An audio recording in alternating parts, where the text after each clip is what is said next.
Photoshop. Photoshop মানেই অনেকেই মনে করেন কম্পিউটার, ল্যাপটপ কিংবা ডেস্কটপ। কিন্তু আজকের এই ভিডিওতে আমি এমন একটি অ্যাপস বা টুল সম্পর্কে আপনাদেরকে বলবো, যেটাতে হুবহু ফটোশপের যে টুলসগুলো আছে এবং ফটোশপে যে ধরনের কাজ করা হয় সেই কাজগুলো আপনারা করতে পারবেন। হেই গাইস, আসসালামু আলাইকুম।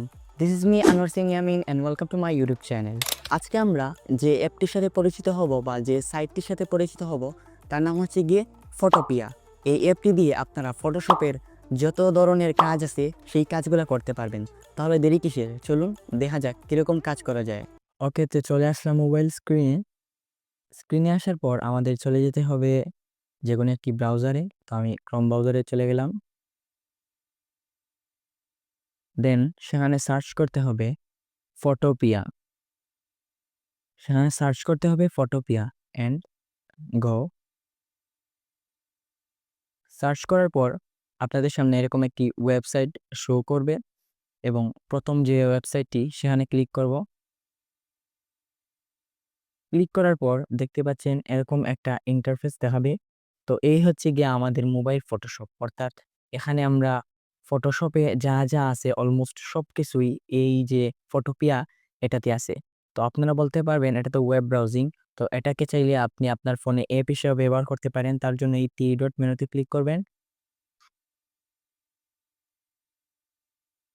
এবং নিচে গিয়ে এখানে লেখা আছে এড টু হোম স্ক্রিনে ক্লিক করলেই এখানে ইনস্টল করলে আপনার যে হোম পেজ আছে সেখানে চলে যাবে। দেন আপনি সেখান থেকে অ্যাপস হিসেবে ব্যবহার করতে পারেন। তো আমরা আর অ্যাপস হিসেবে ব্যবহার করলাম না। তো আমি সেম কাজটি মোবাইল থেকে না করে ল্যাপটপ দিয়ে করব। আপনারা চাইলে সেম কাজভাবে আমি যেভাবে ল্যাপটপে করব সেইভাবে আপনারাও মোবাইল দিয়ে করতে পারেন। তো আমি চলে যাচ্ছি ল্যাপটপের স্ক্রিনে। ওকে, তো চলে আসলাম আমি ল্যাপটপের স্ক্রিনে। তো আমি এই ল্যাপটপ থেকে যেভাবে কাজ করব আপনারা সেম মোবাইলেও সেরকম কাজ করতে পাবেন। এবং আমরা আজকে দেখব ফটোপিয়া এই অ্যাপ্লিকেশনে সত্যি কি ফটোশপের মতো কাজ করা যায় কিনা। এবং আজকের ভিডিওতে আমরা বেসিক কিছু কাজ করব। প্রথমেই আমাদের নিউ প্রজেক্টে ক্লিক করতে হবে। দেন এখান থেকে আমরা আমাদের মন মতো সাইজ নিতে পারবো। আমার এই সাইজটাই রাখলাম। দেন ক্রিয়েটে ক্লিক করব। ক্রিয়েটে ক্লিক করার পর এরকম একটা ইন্টারফেস চলে আসবে। তো আমরা এটাকে ফুল স্ক্রিন করার জন্য এইটার উপর ক্লিক করব। দেন এটা ফুল স্ক্রিন হয়ে যাবে। প্রথমেই আমাদের একটি ফাইল আনতে হবে, অর্থাৎ আমাদের একটি যে আমরা এডিট করব সেই ইমেজটি আমরা নিয়ে আসবো। তার জন্য আমরা ফাইলে ক্লিক করব, দেন ওপেন অ্যান্ড প্লেসে ক্লিক করব। তারপর আপনারা আপনাদের মোবাইলের গ্যালারি থেকে যেই পিকচারটি এডিট করতে চান সেটা নিয়ে আসবেন। তো আমি এটা নিয়ে আসলাম। তো এটা নিয়ে আসার পর আমরা এটাকে সাইজ মতো রেখে দিব। ওকে, তো আমি রেখে দিছি। তারপর এটাকে লক করে দিব যাতে অন্যান্য কাজ করার সময় অসুবিধা না হয়। দেন আমরা এই পিকচারটিতে একটি ছবি অ্যাড করব। তার জন্য আবারও ফাইলে ক্লিক করব এবং ওপেন অ্যান্ড প্লেসে ক্লিক করব এবং আমরা আমাদের কাঙ্ক্ষিত সেই পিকচারটি নিয়ে আসব।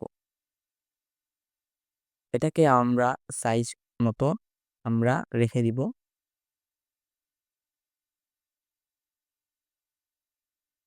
ওকে, আমি এতটুকু রাখলাম এবং লক করে দিব। ওকে, তো তারপর আমরা এই ছবির পিছনে একটি গ্লো ইফেক্ট তৈরি করব। তার জন্য আমরা একটি লেয়ার ক্রিয়েট করব এবং এই ব্রাশ টুলে ক্লিক করব। নিচে আমরা যে কালারে গ্লো ইফেক্ট তৈরি করতে যাচ্ছি সেই কালারটি এখানে সিলেক্ট করব। তো আমি ইয়েলো কালার তৈরি করব। তার জন্য আমি ইয়েলো সিলেক্ট করলাম এবং ওকেতে ক্লিক করব। দেন এখানে আমাদের অপাসিটিটা আমরা 20 থেকে 25 এর কাছাকাছি রাখবো।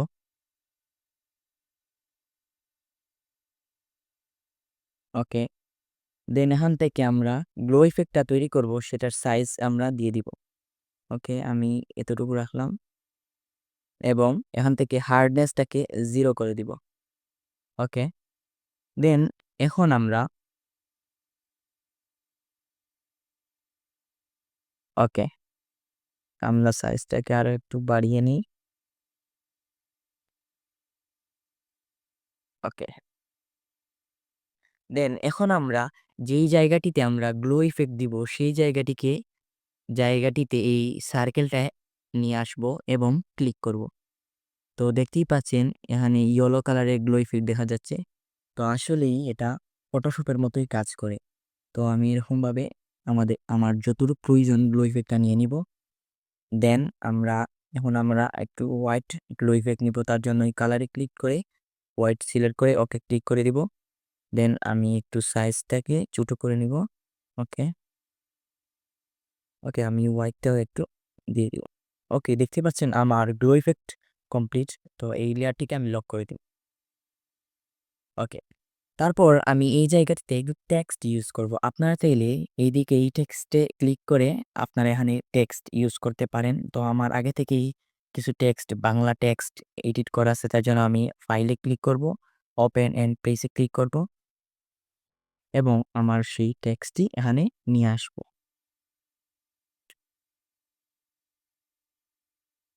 ওকে, এখন আমি এটাকে বড় ছোট করে আমার জায়গা মতো রেখে দিব।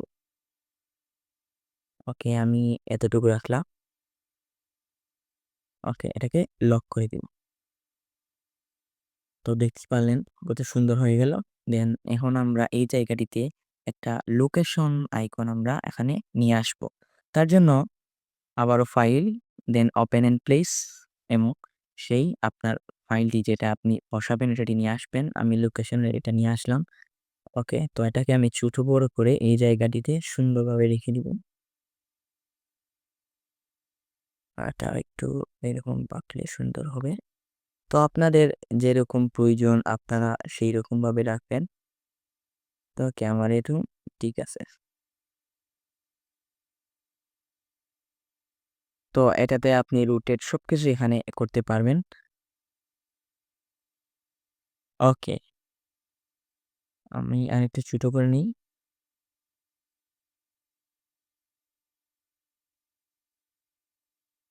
দেন এটাকে লক করে দিব। তো দেখতেই পাচ্ছেন কত সুন্দর এটা ফিট হয়ে গেছে। দেখুন এখন যদি আপনি চান যে এদিকটা একটু ডার্ক করব, তার জন্য একটি লেয়ার নিয়ে নিব। লেয়ার নেওয়ার পর এদিকে এই গ্রেডিয়েন্ট টুলে ক্লিক করে গ্রেডিয়েন্ট টুলটা সিলেক্ট করব। দেন এখানে আমরা আমাদের কালারটি সিলেক্ট করব। তো আমি এটাকে স্কাই ব্লু রাখছি। ওকে, ওকেতে ক্লিক করব। দেন এখানে এসে ট্রান্সপারেন্ট গ্রেডিয়েন্ট করে দিব। ওকে, তো আমাদের যে দিক থেকে আমাদের গ্রেডিয়েন্ট দরকার সেদিকে আমরা এরকম ধরে আমরা নিয়ে যাব। দেখতেই পাচ্ছেন, তো এটা আমাদের ফন্টের উপরে চলে আসছে। তো আমরা এই লেয়ারটিকে ধরে আমাদের ফন্টের পিছনে নিয়ে যাব। তো দেখতেই পাচ্ছেন কত সুন্দর। আমি আসলে এটা প্রফেশনাল ভাবে এডিট করতেছি না, শুধু আপনাদের এটা দেখানোর জন্য যে এটা ফটোশপের মতো কাজ করে কিনা। তো আপনারা দেখতেই পাচ্ছেন এটা আসলেই ফটোশপের মতো কাজ করতেছে। তো এটা ফটোশপের মতো কাজ করতেছে এবং আপনারা এটা মোবাইলেও ইউজ করতে পারবেন। এটাতে অনেক কিছু এড করতে পারবেন। এটাতে ফটোশপের মতো অনেক টুল রয়েছে। File, edit, image, layer, select, এক কথায় ফটোশপে যা যা দরকার সবকিছুই এখানে আছে। তো আমরা যেহেতু মালয়েশিয়া এখানে লিখেছি, আমরা যদি মালয়েশিয়ার ফ্ল্যাগ এটাতে ইউজ করি, ফাইল, ওপেন এ প্লেস, দেন আমাদের সেই ফ্ল্যাগটা আমরা নিয়ে আসবো। ওকে, এটাকে ছোট করে আমরা এক কোণে নিয়ে যাবো এবং এটা আমরা যদি চাই এটাকে আমরা এ ব্লার করতে, দেন এটাতে আমরা এই ফিল্টারে ক্লিক করব। দেন ব্লারে চলে যাব। এখান থেকে আমরা মোশন ব্লার সিলেক্ট করব। এখান থেকে আমরা ডিসটেন্সটা আমরা দিতে পারবো যে কতটুকু ডিসটেন্স থাকবে। তো আমি এতটুকু রাখলাম।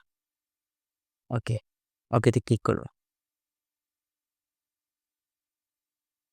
তো দেখতে পাচ্ছেন কত সুন্দর হয়ে গেছে।